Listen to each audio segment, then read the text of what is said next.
My name is Ibrahim Traore, and I serve as president of Burkina Faso. I speak tonight not as a symbol, not as a slogan, and not as a man certain of his place in history. I speak as a human being carrying the weight of decisions that affect lives I will never fully know, and consequences I may not live long enough to witness. Burkina Faso is a young nation with old wounds. We are shaped by faith, by family, by land, and by memory. Like much of the Sahel, we live where patience has been demanded for generations, often without reward. Our people know endurance. They know sacrifice. They also know disappointment when promises arrive loudly and leave quietly. Africa too stands at a crossroads that is not new, only louder. The world watches us now with renewed curiosity, sometimes with hope, sometimes with fear. But attention does not equal understanding, and applause does not equal protection. I have learned this quickly. On the final evening of the year 2025, I sat alone preparing an address for my people. It was meant to be a speech of reassurance. That is what leaders are expected to offer. Yet the words would not come. Every sentence felt incomplete. Every conviction felt unfinished. I asked myself a question I rarely say aloud.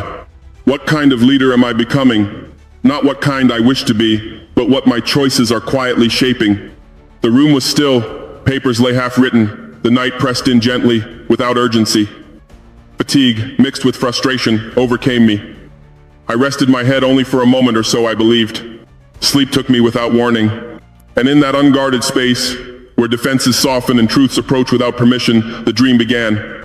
The place where I found myself did not resemble heaven as it is often painted, nor earth as I know it. There were no walls, no sky, no horizon, yet it felt unmistakably real. Calm did not arrive as emotion, but as certainty. I was not afraid.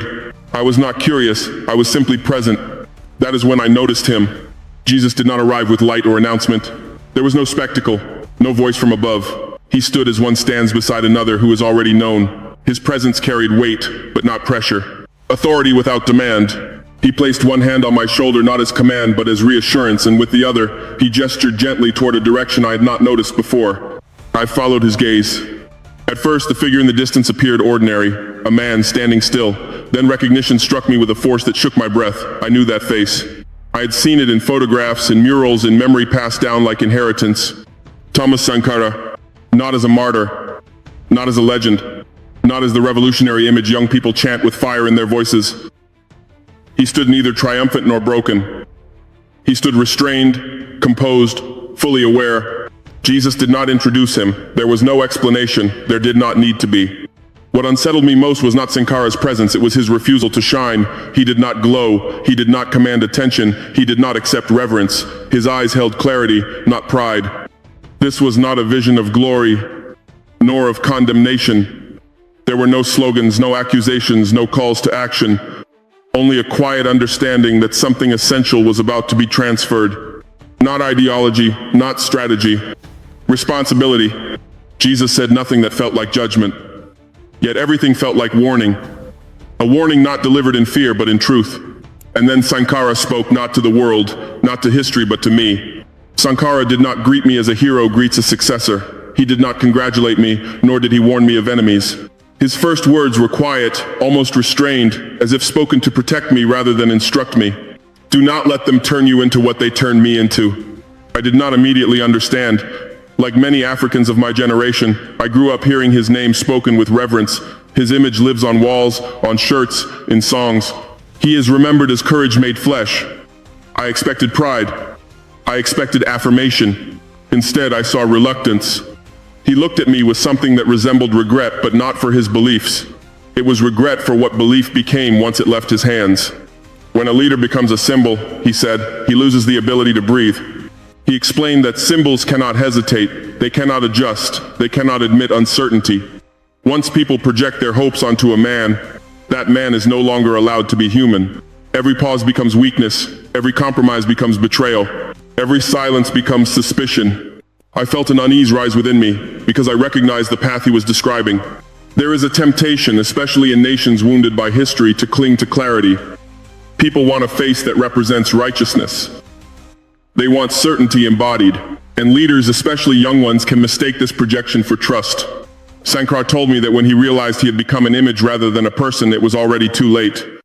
Decisions were no longer judged by their wisdom, but by their alignment with expectation. The crowd no longer asked whether a choice would endure, only whether it sounded pure.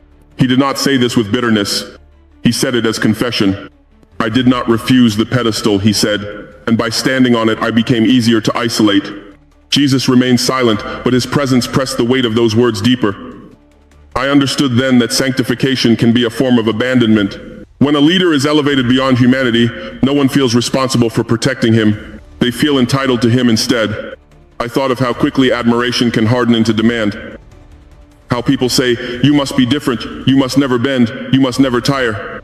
That expectation feels like honor at first. It is not. Sankara warned me that symbols cannot survive complexity. Real leadership requires adjustment, timing, restraint. Symbols demand purity without patience. They burn brightly, and they burn briefly.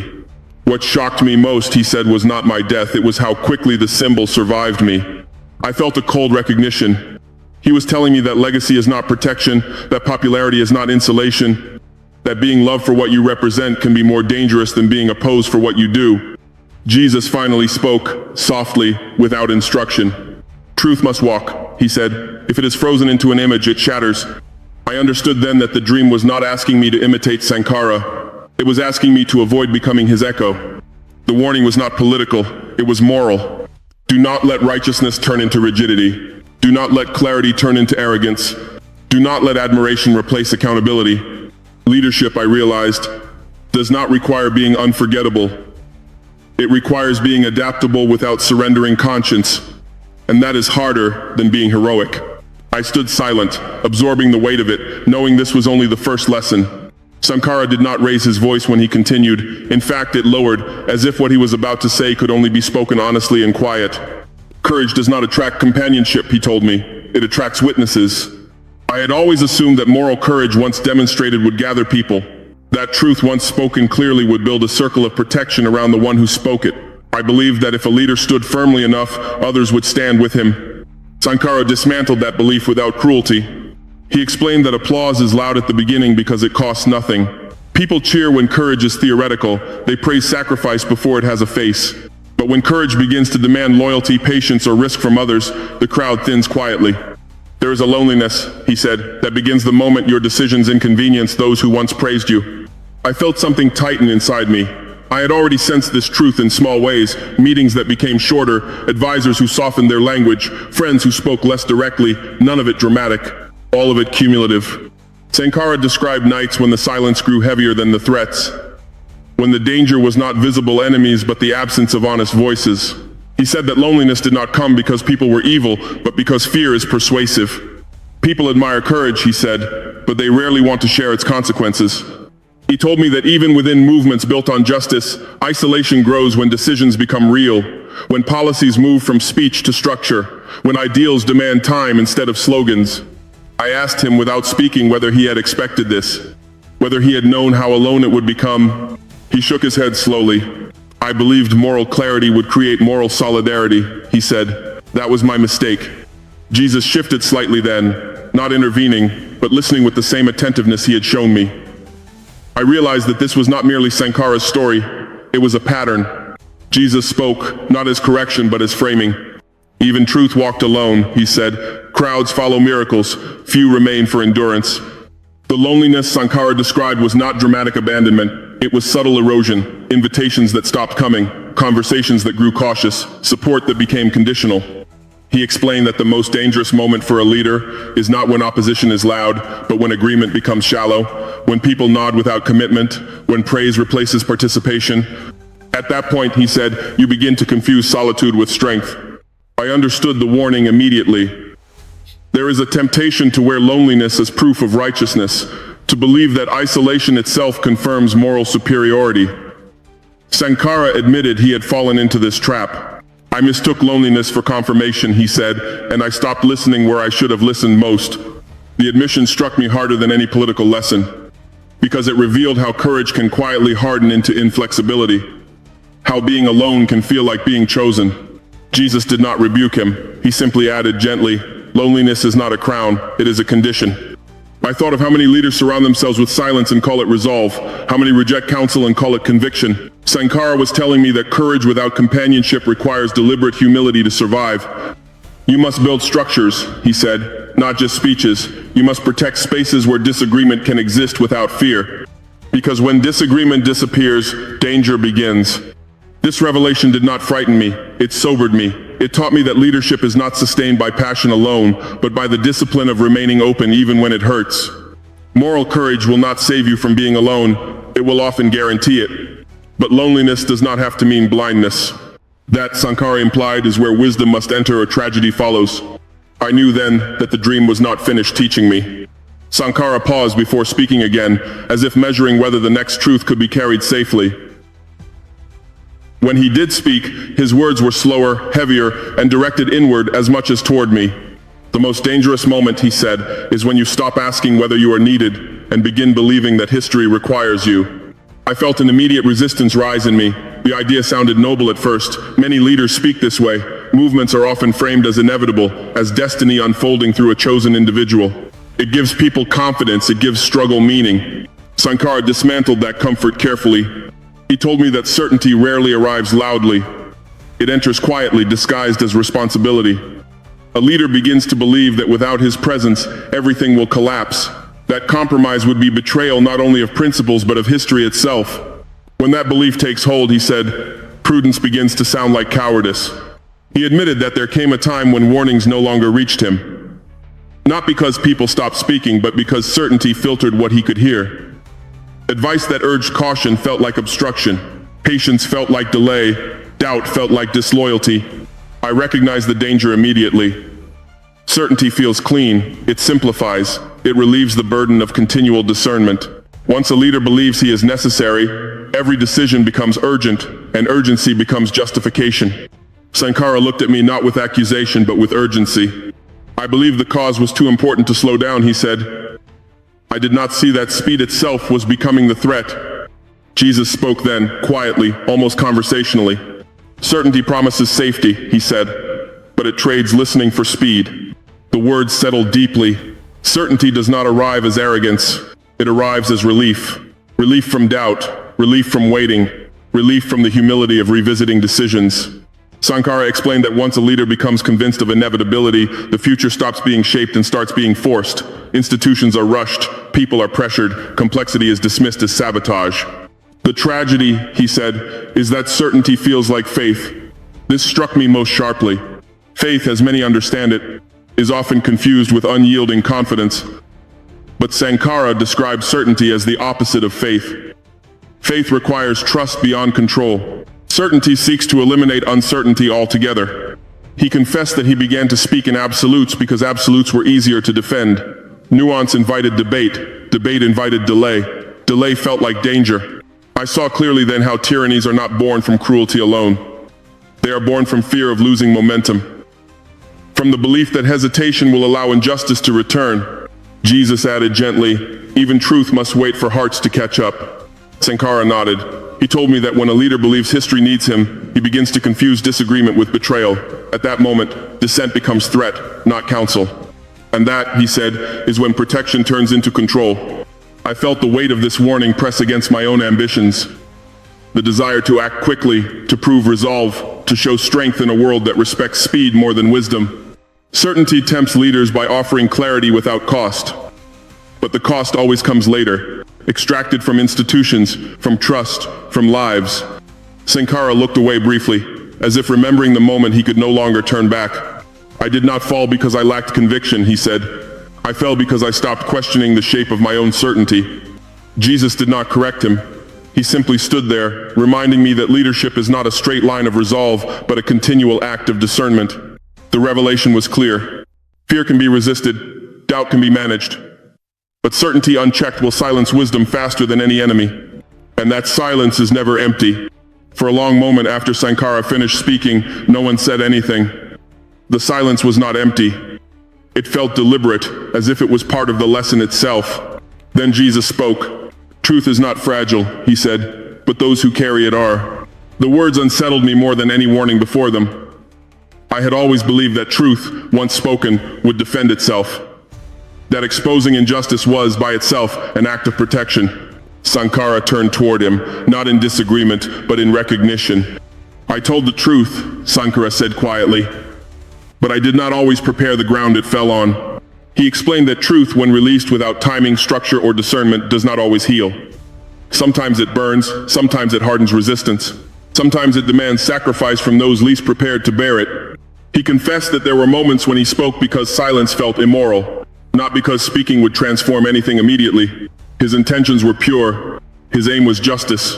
But intention, he said, does not replace responsibility. There were truths I should have paced, he admitted, not hidden, not softened, but carried more carefully. I felt a sharp discomfort, because this is where many leaders fail without realizing it. We confuse honesty with wisdom. We assume that saying the right thing automatically creates the right outcome. Jesus clarified gently, truth is seed, wisdom is knowing the season. He explained that truth spoken too early can be crushed, truth spoken too late can rot. Wisdom is not compromise, it is stewardship. It asks not only is this true, but also, can this be received? Sankara described how he underestimated the inertia of institutions. He believed that once truth was exposed, systems would realign. Instead, they resisted. Not always because they were evil, but because they were unprepared. Institutions do not move at the speed of conscience, he said. They move at the speed of trust. He admitted that he had spoken faster than trust could be built, faster than understanding could spread, faster than people could adapt without fear. This, he said, created unnecessary sacrifice, not only his own but others. Those who stood near him bore costs they did not choose for outcomes that were not yet possible. Jesus did not accuse him. He framed the lesson for me. Sacrifice without transformation is not holiness, he said. It is waste. That sentence stayed with me. Many movements glorify suffering as proof of righteousness, but suffering alone does not redeem. It must serve a purpose beyond demonstration. Sankara told me that one of his deepest regrets was not that he spoke truth, but that he underestimated the violence of resistance when truth outruns wisdom. He believed courage would disarm opposition. Instead, it provoked it before defenses were ready. I gave my enemies clarity, he said, before I gave my people security. I thought of how often leaders expose injustice without preparing protection for those who follow them. How often moral statements are made without institutional backing. How easily truth becomes a banner under which others bleed. Jesus added, wisdom is not fear of truth, it is love for people. The revelation was painful because it demanded restraint without silence, patience without cowardice. It required the discipline to wait, even when urgency feels righteous. Sankara looked at me intently. If you speak, he said, build first. If you confront, prepare first. Truth must arrive with shelter, or it will create martyrs instead of change. I understood then that moral leadership is not measured by how much truth one can reveal, but by how much reality one can safely transform. This lesson did not ask me to be quiet. It asked me to be responsible. And responsibility, I was learning, is far heavier than courage. Sankara took a step back, as if giving the truth space to breathe. When he spoke again, there was no defensiveness left in his voice, only clarity that comes after consequence. I spoke faster than institutions could learn, he said, and I mistook movement for progress. The words settled heavily in me. Speed is seductive to leaders, especially those who come to power through urgency. When a nation is wounded, delay feels immoral. When injustice is visible, patience can feel like complicity. I understood why he had moved as he did. Sankara explained that intention creates direction, but preparation creates durability. Without preparation, even the most righteous reforms collapse under their own weight. I believe that justice, once declared, would organize itself, he said. But justice needs scaffolding. He described how reforms were announced before systems were ready to carry them, how expectations were raised before mechanisms existed to meet them, how hope moved faster than capacity. The result, he said, was not failure of vision, but failure of sequence. Jesus spoke quietly, almost as if continuing a thought already begun. Good intentions do not replace foundations, he said, they only expose their absence. Sankara nodded. He told me that preparation is rarely celebrated. It happens away from microphones. It requires tedious work, negotiation, training, compromise that looks uninspiring from the outside. Speed, by contrast, looks like courage. It excites crowds. It convinces observers that something historic is unfolding. But history, Sankara said, does not care how quickly you arrive. It cares whether you remain. He admitted that in his urgency, he underestimated how deeply systems resist transformation, not always because they oppose justice, but because they fear instability. When change arrives faster than people can adapt, fear fills the gap where trust should be. He spoke of moments when announcements were met with applause in public and confusion in private. When policies sounded coherent, but lacked administrative pathways. When those tasked with implementation were unprepared and afraid, I mistook their hesitation for betrayal, he said. It was actually uncertainty. This distinction mattered deeply. Leaders often interpret hesitation as resistance, but Sankara learned too late that hesitation is often a request for preparation. Jesus added, "People do not resist change, they resist chaos." The cost of speed, Sankara explained, is fragility. When reforms are rushed, they depend entirely on the leader's presence. Remove the leader, and the reform collapses. This makes leadership itself the weak point. I built momentum, he said, but I did not build redundancy. Redundancy, he explained, is what allows systems to survive individuals. It is slow, it is unglamorous, it requires accepting that others may carry the work imperfectly. That, he said, was difficult for him. I wanted purity, he admitted, but purity does not scale. I felt the weight of this truth press against my own ambitions. The desire to move decisively, to act visibly, to prove that leadership matters. Sankara warned me that speed can become a way of avoiding vulnerability. When you move quickly, you do not have to listen as deeply. You do not have to negotiate. You do not have to wait for consensus that may never fully arrive. But preparation forces humility, he said. It forces you to accept limits. Jesus looked at me then, not as teacher, but as witness. Limits do not weaken justice, he said. They protect it. The revelation was clear and uncomfortable. Preparation requires accepting that you cannot do everything now. That some truths must be staged. That some reforms must wait until people are ready to carry them without breaking. Sankara told me that if he could speak again, he would not change his goals. He would change his pace. I would slow down, he said, not to please my enemies, but to protect my people. The lesson was not to abandon urgency, but to discipline it. To ensure that action grows from capacity, not impatience. Speed creates excitement. Preparation creates endurance. And endurance, I was beginning to understand, is the true measure of leadership. Sankara did not hesitate this time. The words seemed already formed, as if he had carried them long before this meeting. They replaced me easily, he said. What they could not replace was the consequence of what I left unfinished. There was no bitterness in his voice, only acceptance. I had always believed that the danger to leadership lay in removal in coups, assassinations, exile, disgrace. Sankara redirected my attention elsewhere. He said the real danger was believing oneself irreplaceable. When a leader thinks he is the revolution, he said, the revolution dies with him. He explained that movements fail not when leaders fall, but when responsibility is concentrated too narrowly. When decisions, vision, and moral authority all rest on one voice, one body, one will. Jesus listened, then spoke with clarity that felt timeless. You are dust, he said gently. Your duty is not to endure forever, but to prepare others to carry what you cannot. Sankara admitted that he had underestimated the people's role in sustaining change. He spoke for them brilliantly, but he did not always speak with them deeply enough. He carried responsibility that should have been distributed. I thought protecting them meant acting on their behalf, he said. I did not always allow them to own the burden. Ownership, he explained, is slower than loyalty. It requires education, patience, disagreement, and failure, but only ownership survives transition. He told me that when he fell, too much fell with him. Not because the people did not care, but because the structures of shared responsibility were not yet strong enough to stand. I was replaceable, he said, but the work was not. This distinction pierced me. Leaders often fear replacement as betrayal. Sankara reframed it as inevitability. What matters is not whether a leader remains, but whether the responsibility he carries has been multiplied. Jesus added, power hoarded feels protective, power shared feels risky. Only one of these survives time. Sankara warned me against confusing loyalty with maturity. Loyalty depends on presence, maturity depends on understanding.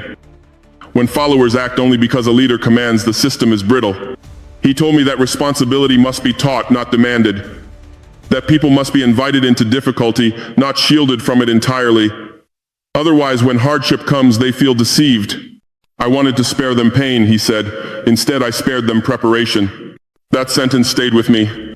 Leadership that absorbs all responsibility may look strong, but it leaves others unready. When change becomes uncomfortable, as it always does, those unprepared retreat. Jesus spoke again quietly. You are not responsible for saving the world, he said. You are responsible for not pretending you can. The warning was clear. The temptation to centralize responsibility comes from good intentions. Leaders want to protect. They want to act decisively. But but by doing so they unintentionally weaken the very people they seek to serve. Sankara urged me to resist becoming indispensable, to design systems that function without constant intervention, to accept inefficiency in the short term for resilience in the long term. Let them argue, he said. Let them struggle. Let them disagree. Responsibility grows there. I realized then that leadership is not proven by how much one carries, but by how much one can safely release. If everything depends on you, nothing will survive you. This revelation did not diminish leadership. It deepened it. Responsibility does not disappear when leaders change, it only shifts. The question is whether it has somewhere strong to land. At this point, I expected the encounter to end.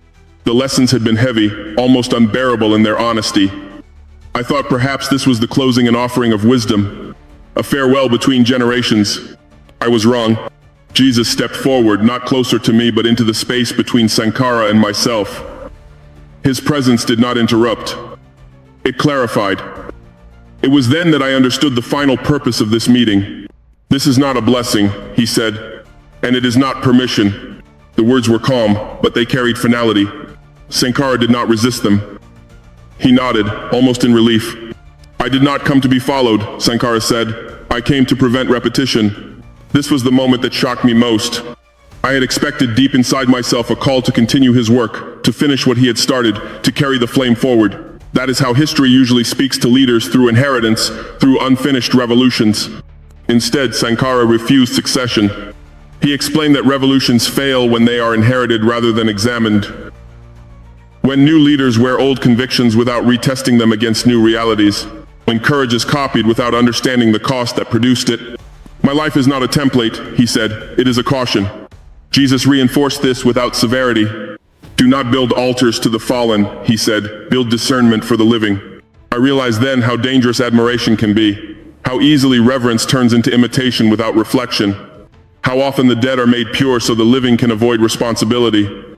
Sankara was clear. He did not regret his convictions, but he rejected romanticization. He rejected the idea that suffering itself validated leadership. He rejected the belief that sacrifice without foresight was noble. People speak of my courage, he said. They forget my limits. He told me that glorification erases context. It removes uncertainty, error, and learning. It turns complex human choices into slogans. And slogans, he said, cannot govern nations. Jesus added, memory without wisdom becomes temptation. The encounter he made clear was not about destiny or legacy. It was about restraint, about refusing the intoxication of myth, about choosing discernment over drama. I felt something release inside me then, the burden of comparison, the pressure to live up to an image, the silent expectation to become a symbol myself. Sankara looked at me with something close to compassion. You will be tempted, he said, to move faster than wisdom allows, to speak louder than preparation permits, to believe that moral purity protects you. He paused. It does not. Jesus concluded the lesson with clarity that left no room for misinterpretation. This meeting is not about Sankara, he said. It is about your choices. The warning was complete. Do not seek validation in history. Do not borrow legitimacy from the dead. Do not confuse conviction with infallibility. The future does not need heroes. It needs accountable human beings. I understood then that the encounter had not elevated me. It had stripped me. Stripped me of illusion. Stripped me of fantasy. Stripped me of the comfort that comes from believing one is chosen. What remained was responsibility, plain, heavy, unavoidable. And then, without ceremony, the vision dissolved. Not with light, not with sound, just with absence. I woke alone. Morning came quietly. The papers I had left unfinished were still on the table. The room was unchanged, yet nothing in me was the same. I did not wake with answers. I woke with clarity about questions I must never stop asking. What kind of leader am I becoming when no one is watching? What pace am I choosing because it is wise or because it is impressive? What responsibility am I carrying that should be shared? I do not speak to you today as a man who has been chosen by heaven. I speak as a man who has been warned. To my Muslim brothers and sisters, to my Christian brothers and sisters, to the people of the Sahel, and to those watching from far beyond Africa, I say this plainly. Faith does not excuse power from restraint. Justice does not excuse speed from wisdom. Conviction does not excuse leaders from accountability. I do not ask you to trust me blindly. I ask you to watch carefully. Watch whether I listen when it is uncomfortable. Watch whether I slow down when slowing down is unpopular. Watch whether I build institutions instead of images. If I fail, do not sanctify me. If I succeed, do not mythologize me. Hold me to responsibility, not reverence. I pray not for victory, but for vigilance. Not for praise, but for clarity. Not for endurance of power, but for endurance of conscience. May Africa rise without devouring its children. May leadership learn humility before it learns ambition. May truth walk with wisdom, or not walk at all. Each morning I wake up and must choose again. There is no final triumph. There is no permanent righteousness, only awareness or surrender. Each day I wake up and must choose again. There is no final victory, only vigilance or surrender. If these reflections resonate with you, stay with this conversation. Share your thoughts. Continue the journey of discernment with me, not as followers of a man, but as participants in responsibility.